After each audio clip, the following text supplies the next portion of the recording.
pessoal, eu sou Edward Henry e hoje estarei lendo o capítulo 3 do Ladrão de Raios.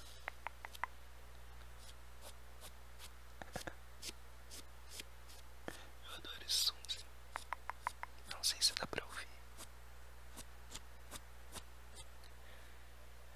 Bom, a gente já tem alguns outros vídeos de ASMR aqui no canal, então se inscreva aqui embaixo, ative o sininho, comente o que você achar, se você ainda estiver acordado no final desse vídeo, porque o intuito é que você durma, relaxe, descanse e se tranquilize. Bom, para quem não viu os outros vídeos, eu recomendo que veja. A gente tem o vídeo lendo os diários de Luke Castellan e os outros 2 capítulos desse livro. Também tem um vídeo de ASMR cantando para você dormir. Eu estou fazendo remakes, tá? Porque esse vídeo eu já tinha gravado, eu já tinha postado, mas eu decidi regravar por questão de que estamos evoluindo aqui no canal, graças a Deus.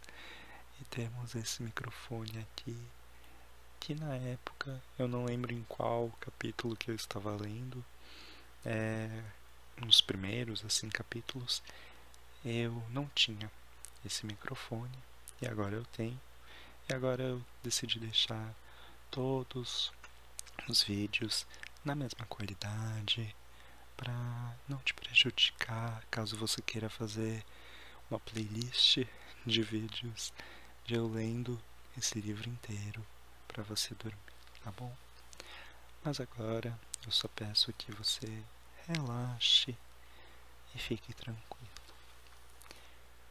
Eu irei alternar entre essa voz e essa voz, porque algumas pessoas sentem a ASMR em diferentes níveis. Então, para tentar agradar a todos, eu irei fazer alternando entre uma voz e outra, tá bom? Então, feche seus olhos e relaxe. Bom, o nome desse capítulo é Grover de repente perde as calças. Hora da confissão. Descartei Grover assim que chegamos ao terminal rodoviário. Eu sei, foi rude, mas Grover estava me deixando fora de mim, me olhando como se eu fosse um homem morto, murmurando: por que sempre tenho de ser na 6ª série? Sempre que Grover ficava nervoso, sua bexiga entrava em ação. Portanto, não fiquei surpreso quando, assim que descemos do ônibus, ele me fez prometer que o esperaria e foi direto para o banheiro. Em vez de esperar, peguei minha mala, saí discretamente e tomei o primeiro táxi saindo do centro. 104 Leste com a primeira avenida, disse ao motorista. Uma palavra sobre minha mãe antes que você a conheça. Seu nome é Sally Jackson e ela é a melhor pessoa do mundo, o que apenas prova minha teoria de que as melhores pessoas são as mais azaradas. Os pais dela morreram em um desastre de avião quando estava com 5 anos, e ela foi criada por um tio que não lhe dava muita bola. Queria ser escritora, assim passou o curso de ensino médio trabalhando e economizando dinheiro para pagar uma faculdade com um bom programa de oficinas literárias. Então o tio teve câncer e ela precisou abandonar a escola no último ano para cuidar dele. Depois que ele morreu, ela ficou sem dinheiro nenhum, sem família, sem diploma. A única coisa boa que lhe aconteceu foi conhecer meu pai. Não tenho nenhuma lembrança dele, apenas essa espécie de sensação calorosa, talvez o mais leve resquício de seu sorriso. Minha mãe não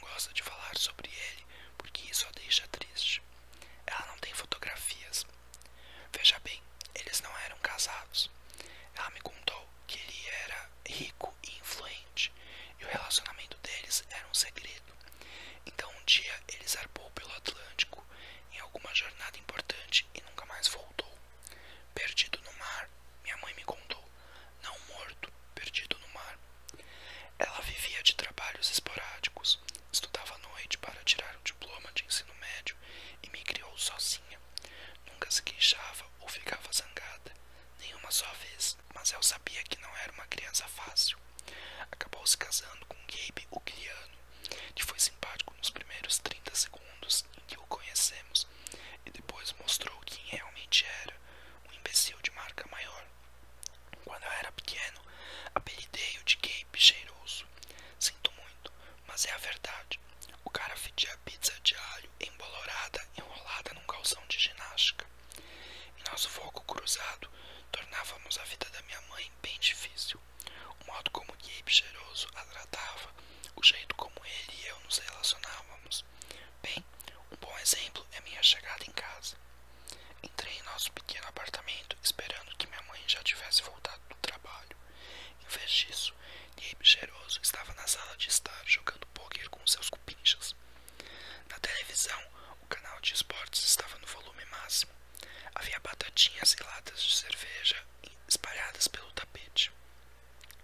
Mal erguendo os olhos, ele disse com um cigarro na boca: Então está em casa? Onde está minha mãe? Trabalhando, disse ele. Você tem alguma grana? E foi isso. Nada de bem-vindo ao lar, bom ver você. O que fez nos últimos 6 meses? Gabe tinha engordado. Parecia uma morsa sem tromba com roupas de brechó. Tinha uns 3 fios de cabelo na cabeça, todos penteados por cima da careca, como se isso deixasse bonito ou coisa assim. Era gerente do hipermercado de eletrônica no Queens, mas passava a maior parte do tempo em casa. Não sei por que ainda não tinha sido demitido. Ele só ficava recebendo pagamento, gastando dinheiro em charutos que me dão náuseas e em cerveja. É claro, sempre cerveja. Toda vez que eu estava em casa, ele esperava que eu lhe fornecesse fundos para jogar. Chamava isso de nosso segredo de homem. Isto é, se eu contasse para minha mãe, ele me quebrava a cara. Não tenho grana nenhuma, falei. Ele ergueu uma sobrancelha oleosa. Gabe era capaz de farejar dinheiro como um cão de caça, o que era surpreendente, já que seu próprio cheiro deveria encobrir qualquer outro. Você pegou um táxi no terminal de ônibus, disse ele. Provavelmente pagou uma nota de 20. Recebeu 6 ou 7 dólares de troco. Alguém que espera viver embaixo desse teto devia ser capaz de se sustentar. Estou certo, Ed? Ed, o síndico do prédio, olhou para mim com uma pontinha de solidariedade.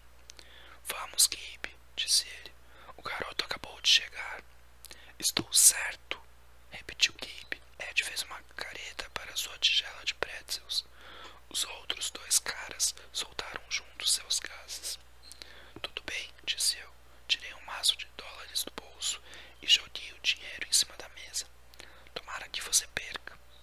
Seu boletim chegou ao geninho, gritou ele às minhas costas. Eu não ficaria tão metido. Bati a porta do meu quarto, que na verdade não era meu. Durante os meses de aula, era a sala de estudos de Gabe. Ele não estudava coisa nenhuma lá, exceto revistas de automóveis, mas adorava socar minhas coisas no armário, largar as botas enlameadas no peitoril da janela e fazer o possível para deixar o lugar com o cheiro de sua colônia detestável, charutos e cerveja choca. Larguei a mala em cima da cama, lar docilar. O cheiro de Gabe era quase pior que os pesadelos com a senhora Dodds ou o som da tesoura daquela velha enrocada cortando fio de lã.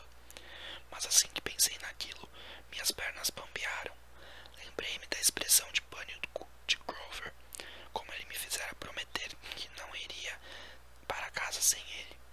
Um calafrio repentino me percorreu. Era como se alguém, alguma coisa, estivesse procurando por mim naquele momento, talvez subindo pesadamente a escada, com garras compridas e horrendas crescendo. Então ouvi a voz da minha mãe. Parsi. Ela abriu a porta do quarto e meus medos se foram. A simples entrada de minha mãe no quarto já consegue me fazer sentir bem.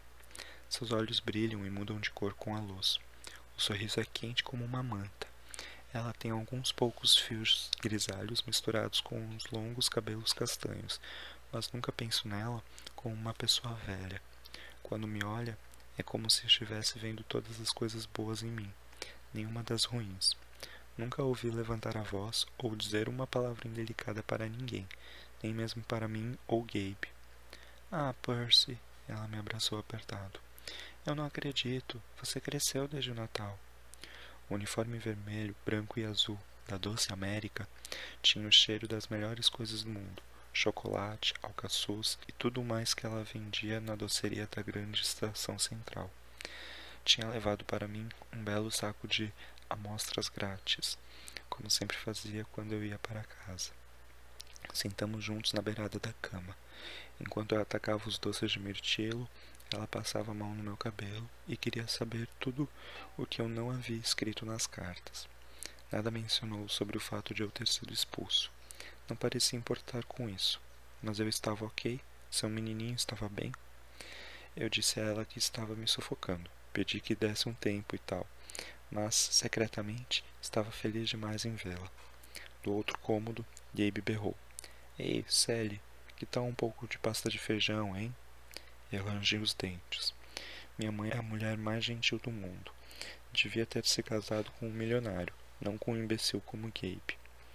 Por ela, tentei parecer otimista em relação aos meus últimos dias na Academia Yance. Disse-lhe que não estava muito chateado com a expulsão. Dessa vez, conseguira durar quase o ano inteiro. Eu havia feito novos amigos, tinha me saído muito bem em latim. E, honestamente, as brigas não tinham sido tão ruins como dissera o diretor. Eu tinha gostado da Academia Yance, de verdade. Enfeitei tantos acontecimentos do ano que quase convenci a mim mesmo. Comecei a ficar com a voz embargada só de pensar em Grover e no Sr. Brunner. Até Nancy Bobofit, de repente, não pareceu assim tão má. Até aquela excursão ao museu. O quê? Perguntou minha mãe. Seus olhos puxaram pela minha consciência, tentando arrancar os segredos. Alguma coisa assustou você? Não, mamãe. Eu me senti mal por mentir. Queria contar a ela sobre a senhora Dodds e as 3 velhas com o fio de lã, mas achei que aquilo iria parecer bobagem. Ela apertou os lábios. Sabia que eu estava escondendo alguma coisa, mas não quis me pressionar. Tenho uma surpresa para você, disse ela. Nós vamos à praia. Meus olhos se arregalaram. Montauk. 3 noites, no mesmo chalé. Quando? Ela sorriu. Assim que eu me trocar. Mal pude acreditar. Minha mãe e eu não tínhamos ido a Montauk nos últimos 2 verões, porque Gabe dissera que não havia dinheiro suficiente. Gabe apareceu no vão da porta e rosnou. Pasta de feijão, Sally. Você não ouviu? Tive vontade de lhe dar um soco, mas meus olhos encontraram os da minha mãe e entendi que ela estava me oferecendo um acordo. Ser gentil com Gabe só um pouquinho, só até ela estar pronta para ir para Montauk. Então sairíamos dali. Eu já estava a caminho, meu bem, disse ela a Gabe. Estávamos só conversando sobre a viagem. Os olhos de Gabe se apertaram. A viagem? Você quer dizer que estava falando disso a sério? Eu sabia, murmurei. Ele não vai nos deixar ir. É claro que vai, disse minha mãe calmamente. Seu padrasto só está preocupado com o dinheiro. É tudo. Além disso, acrescentou, Gabriel não terá de se contentar com pasta de feijão. Vou fazer para ele uma pasta de 7 camadas suficiente para todo o fim de semana. Guacamole, creme azedo, serviço completo. Gabe amaciou um pouco. Então esse dinheiro para a viagem vai sair do seu orçamento para a roupa, certo? Sim, meu bem, disse minha mãe. E você não vai com o meu carro para lugar nenhum. Só vai usar na ida e na volta. Seremos muito cuidadosos. Gabe coçou o seu queixo duplo. Talvez se você andar logo com essa pasta de 7 camadas, e talvez se o garoto pedir desculpas por interromper meu jogo de pôquer, talvez eu chutar você no seu ponto sensível, pensei, e fizer você cantar com voz soprano por uma semana. Mas os olhos da minha mãe me advertiram para não deixá-lo zangado. Porque ela adorava aquele cara. Eu quis gritar, porque ela se importava com o que ele pensava. Desculpe, murmurei. Sinto muito ter interrompido seu importantíssimo jogo de pôquer. Por favor, volte a ele agora mesmo. Os olhos de Gabe se estreitaram. O cérebro minúsculo provavelmente estava tentando detectar o sarcasmo na minha frase. Está bem, seja lá o que for, convenceu-se. E voltou para o jogo. Obrigada, Percy, disse minha mãe. Depois que chegarmos a Montauk, vamos conversar mais sobre o que quer que você tenha se esquecido de me contar, certo? Por um momento, pensei ter visto ansiedade nos olhos dela, o mesmo medo que vira em Grover na viagem de ônibus, como se minha mãe também estivesse sentindo um estranho calafrio no ar. Mas então o sorriso dela voltou e concluí que devia estar enganado. Ela despenteou meu cabelo e foi fazer a pasta de 7 camadas para Gabe. 1 hora depois, estávamos prontos para partir. Gabe interrompeu o jogo de pôquer por tempo suficiente para me observar arrastando as malas da minha mãe para o carro. Ficou se queixando e se lamentando por ficar sem a comida dela e, mais importante, sem seu Camaro 78 durante todo o fim de semana. Nenhum arranhão nesse carro, geninho, advertiu-me quando eu estava carregando a última mala. Nenhum arranhãozinho. Como se eu fosse dirigir aos 12 anos. Mas isso não importava para Gabe.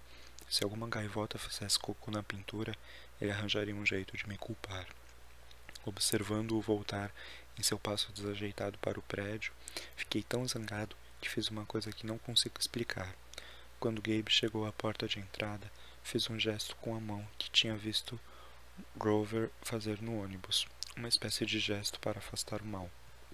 A mão em garra sobre o coração, e depois um movimento de empurrar na direção de Gabe.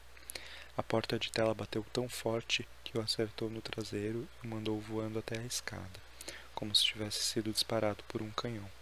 Talvez tenha sido apenas o vento, ou algum acidente maluco com as dobradiças, mas não fiquei lá tempo suficiente para descobrir.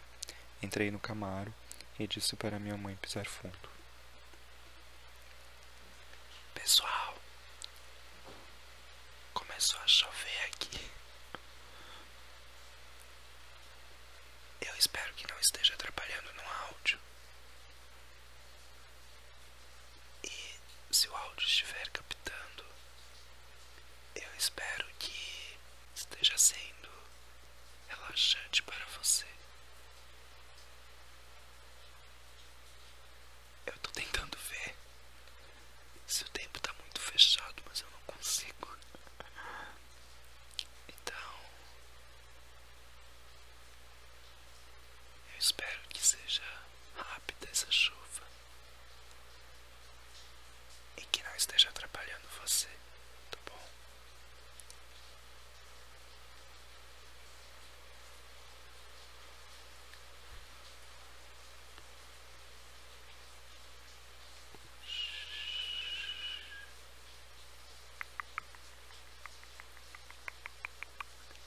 E também porque a janela aqui tá aberta.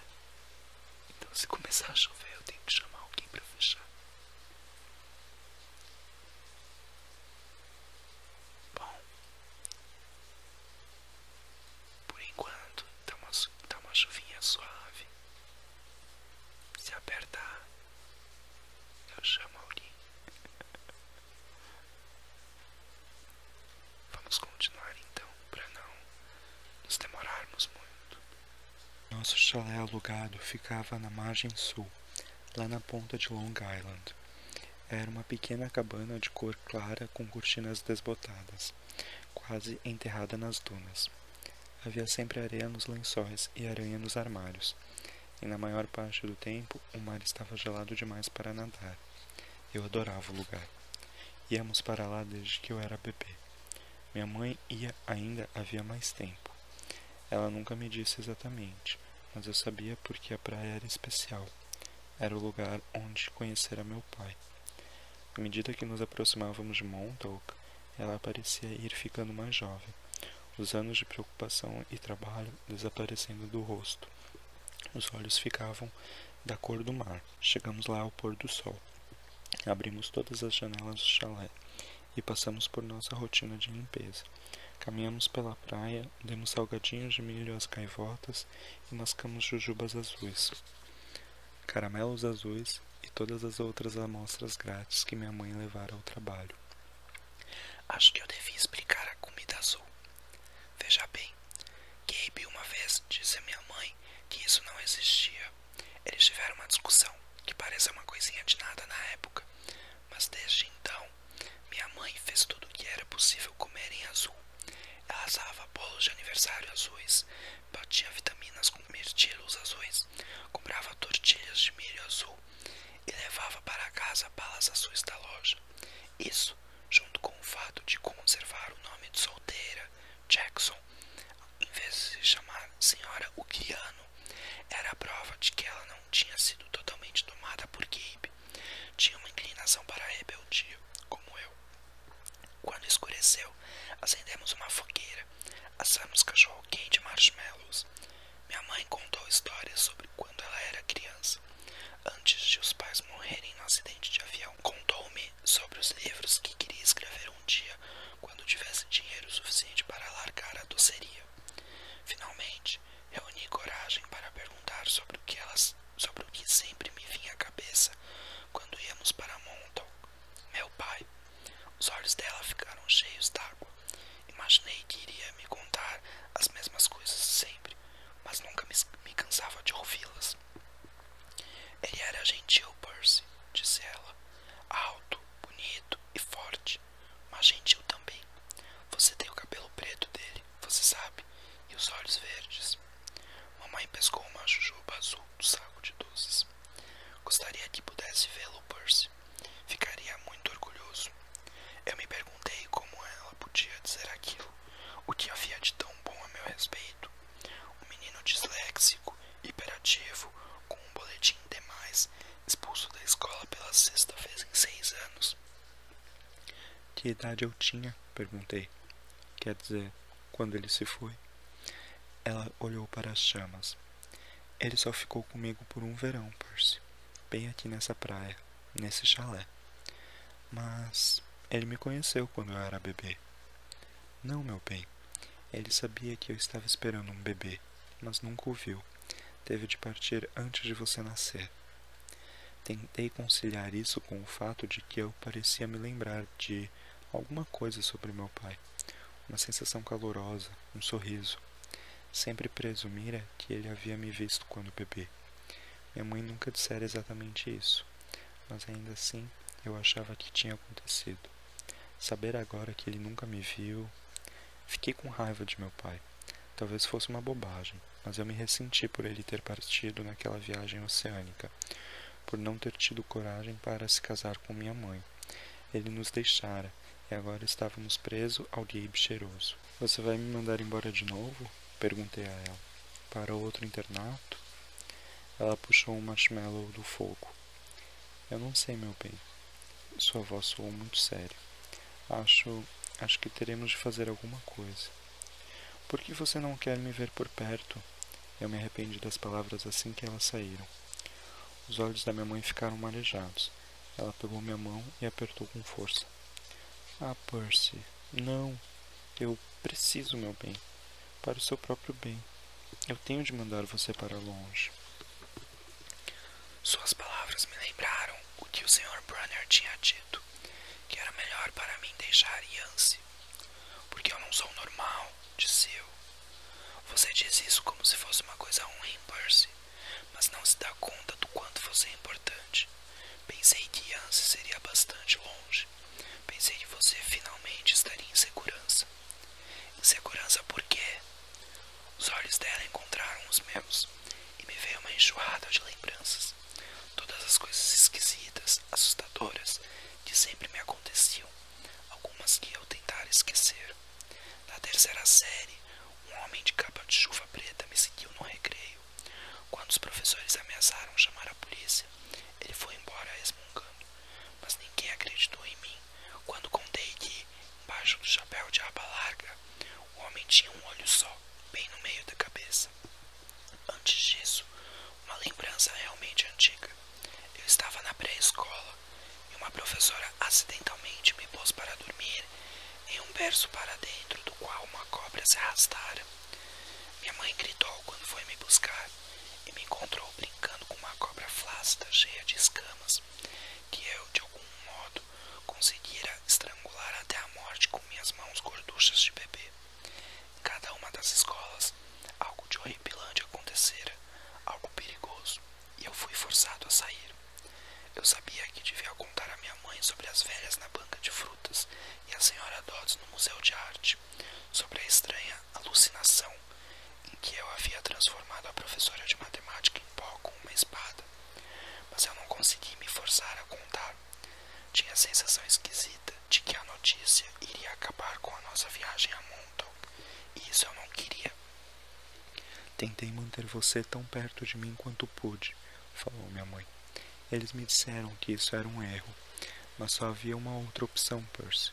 O lugar para onde seu pai queria mandá-lo. e eu simplesmente não poderia aguentar ter de fazer isso. Meu pai queria que eu fosse para uma escola especial? Não uma escola, disse ela suavemente. Um acampamento de verão.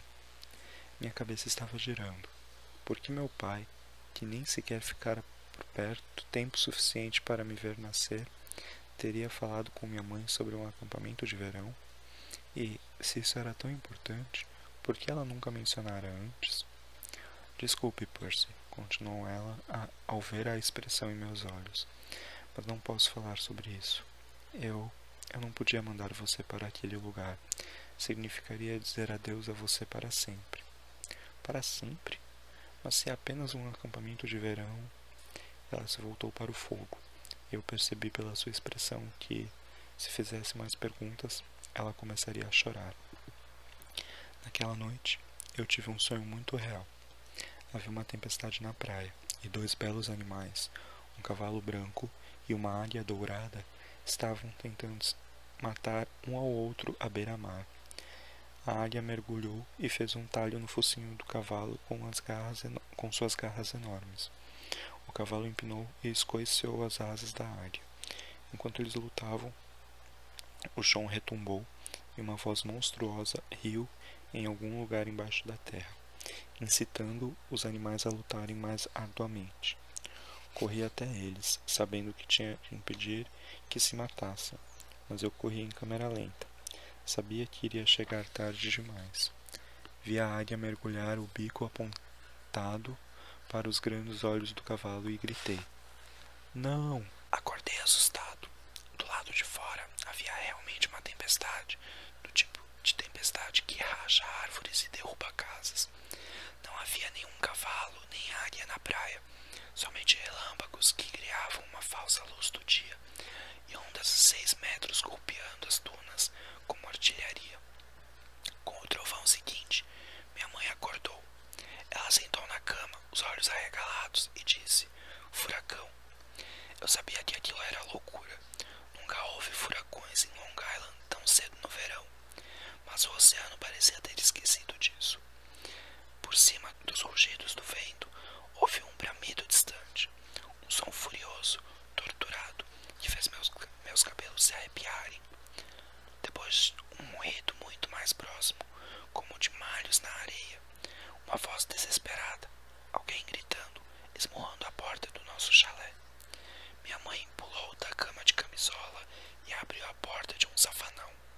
Grover estava lá, emoldurado no vão da porta, contra um fundo de chuva torrencial. Mas ele não era exatamente o Grover. "Procurei a noite toda", arquejou ele. "O que você estava pensando?" Minha mãe olhou para mim aterrorizada, não com medo de Grover, mas da razão de sua chegada. "Percy", disse ela, gritando para se fazer ouvir mais alto do que a chuva. "O que aconteceu na escola? O que você não me contou?" Fiquei paralisado olhando para Grover. Não conseguia entender o que estava vendo. "O Zeukai Aloy Teoi", gritou ele. "Está bem atrás de mim. Você não contou a ela?" Eu estava chocado demais para registrar que ele acabara de praguejar em grego antigo, e eu tinha entendido perfeitamente. Estava chocado demais para me perguntar como Grover chegara ali sozinho no meio da noite, porque Grover não estava usando calças, e onde deveriam estar as pernas dele? Onde deveriam estar as pernas dele? Minha mãe olhou para mim com expressão severa e falou em um tom que jamais usara antes: "Percy, conte-me agora." Eu gaguejei algo sobre velhas senhoras na banca de frutas e a senhora Dodds, e minha mãe ficou olhando para mim, o rosto mortalmente pálido aos clarões dos relâmpagos. Ela agarrou sua bolsa, jogou para mim a minha capa de chuva e disse: "Vão para o carro, vocês dois, vão." Grover correu para o Camaro, mas ele não estava exatamente correndo, estava trotando, sacudindo seu traseiro peludo. De repente, sua história sobre um distúrbio muscular nas pernas fez sentido para mim. Entendi como ele podia correr tão depressa e ainda assim mancar enquanto andava, porque onde deveriam estar seus pés? Não havia pés, havia cascos fendidos. "Bom, pessoal, a chuvinha já passou. Bem agora, no final,